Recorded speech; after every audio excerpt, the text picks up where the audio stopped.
Hi there, I'm Stony Thorpe, and today I'm talking about the situation between Turkey and the Netherlands and the political row that has been going on today. First off, let's start with what happened. So, today a Turkish minister, actually the Minister for Foreign Affairs, was planning to have a speech, giving a speech and doing a demonstration or something of the like in Rotterdam, in which he wanted to have, he wanted to talk to people about the new Turkish referendum that's coming in April, and the Dutch government wasn't really having it. They didn't really want him here because, well, they don't really agree with the whole referendum thing, uh, because it's basically extending presidential powers greatly, and it is introducing very undemocratic reforms. So we don't support, our government at least don't support this referendum, and we don't really like it. So we didn't want minister here. And today the government found a way to keep him out of this country, so they revoked the landing rights for his aircraft, which meant the minister had to land in France. But that didn't keep the Turks down. No, it didn't. No, they actually responded by sending another minister by car this time. One that was in Germany at the time, talking to Turks in Germany, I guess. And she arrived this afternoon in Rotterdam, and she was not welcome there, at least not by the authorities. She wasn't welcome. So she has been kept in a car, or well, she stayed in her car. Otherwise, she would have been arrested and deported. And a lot of Turkish people went to demonstrate in front of the Turkish consulate in Rotterdam.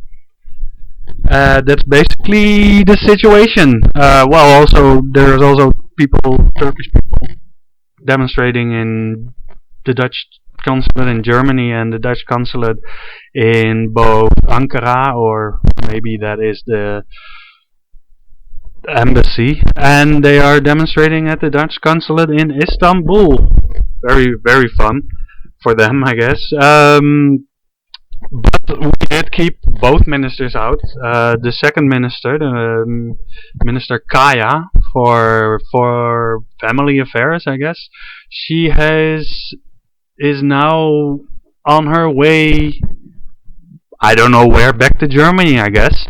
After a 4 to 5, maybe longer, an hours long standoff with the Dutch police. Not really a standoff, but she stayed in her car, and people were demonstrating outside. There were riot police, and special units have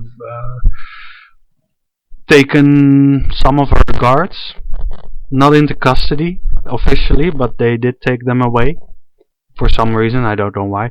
And so that's basically the situation where we're at. One minister was refused entry, and the other minister has been sent on her way back to where she came from. So why did this happen? Well, yeah, as I said, the referendum, if you want to know what the referendum's all about, I think Griffix has made a very good video about this, and I will link to it in the description down below. But there's a few things I want to talk about. First of all, the response of the Turkish government, which was ridiculous, calling the Dutch Nazis and that sort of stuff. What's more interesting, they have been threatening with sanctions now. Which is very interesting. Personally, I say, well, if we cut off all benefits to Turkey, that would probably, make a good dent in the trade balance we would be losing. So that would be my solution. Um, Other than that, it's been a very interesting day. Luckily, gladly, it has been resolved right now, for now. But we'll have to see how this situation develops. Of course, it's very interesting to note that the this reaction by the Dutch government probably has a lot to do with our general elections, which are in a few days, the 15th. So, and most parties have been, at least the big usual suspect parties, have been getting a lot of hard hits by Geert Wilders and his Freedom Party, which has been very popular over the in the run up to this election. We'll have to see what will happen.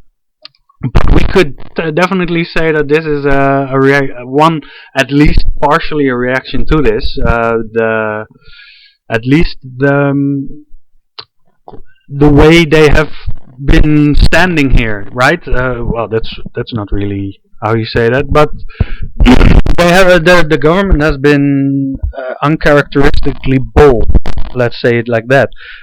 Normally, I don't think they would have solved it like this. They wouldn't have had the guts to do it. But I'm really happy that it happened this way. Also because I'm kind of done with Turkey. It's a fascist, Islamo-fascist state, or at least it has become that.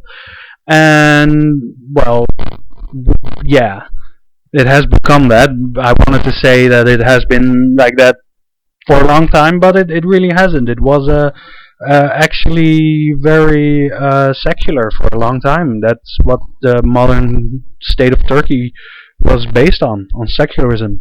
But now they are basically an Islamo-fascist state, and their president wants to do what the whole dictators do and grab more power.